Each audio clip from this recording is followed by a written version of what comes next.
अस्सलाम वालेकुम। तव्हां ॾिसी रहिया आहियो यूट्यूब चैनल मोहम्मद शामिल हिंगोर जो।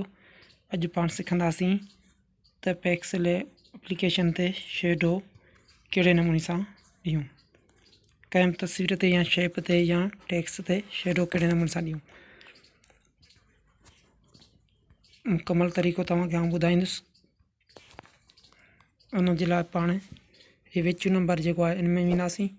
हिन में जेको बि शेप खणंदासीं। फ़र्ज़ कर मूं हीउ शेप खयों, इन जो कलर चेंज कंदासीं। हीअ डन कंदासीं।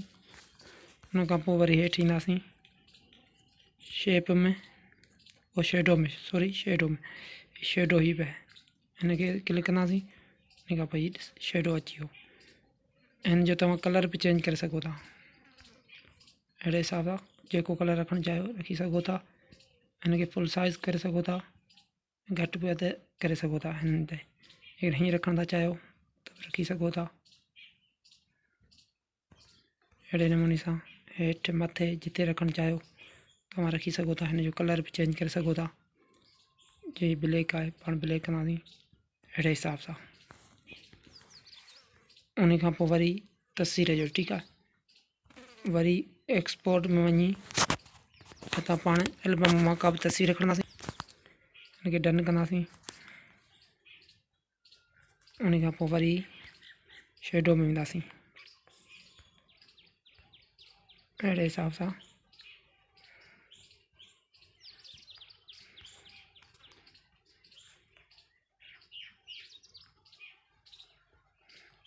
अहिड़े नमूने सां तव्हां ॾेई सघो था।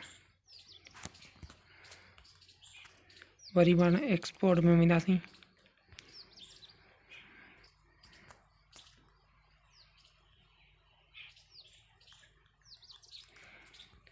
वरी शेडो में वेंदासीं।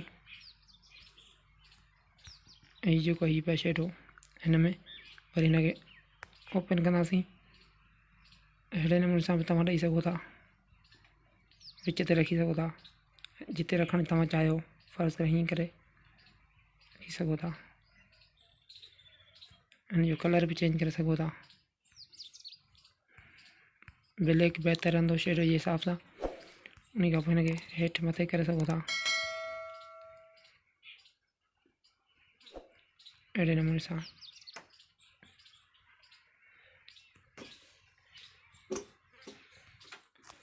अहिड़े नमूने सां तव्हां कंहिं बि ते टेक्स्ट तस्वीर ते या शेप ते शेडो ॾेई सघो था।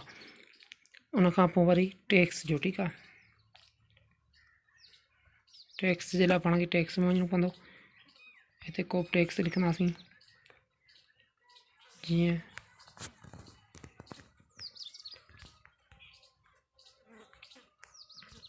डन ओके कंदासीं।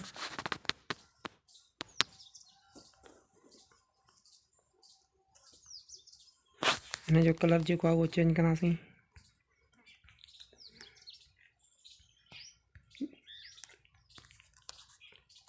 सही आहे।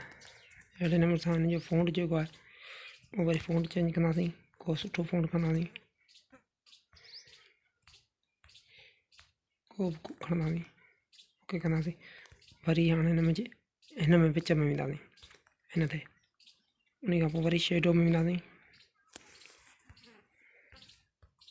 ए में वञी साॻी मंझि शेडो हिन में वेंदासीं। अहिड़े हिसाब सां जेतिरो रखणु चाहियो तव्हां रखी सघो था।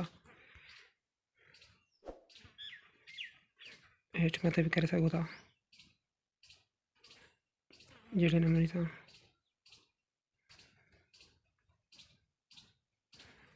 अहिड़े नमूने सां मुख़्तलिफ़ ऑप्शन इन्हनि में तव्हां हिन जो कलर बि चेंज करे सघो था। अहिड़े नमूने सां हीअ थियो टेक्स्ट जो, ठीकु आहे। इहो थोरो हिकु नंढड़ी क्लिप में तव्हांखे तरीक़ो मूं ॿुधायो शेडो जो। अहिड़े नमूने सां तव्हां शेडो ॾेई सघो था। जेकॾहिं वीडियो पसंदि आई हुजे त लाइक कंदा ऐं शेयर कंदा ऐं सब्सक्राइब यूट्यूब चैनल खे ज़रूरु कंदा। महिरबानी।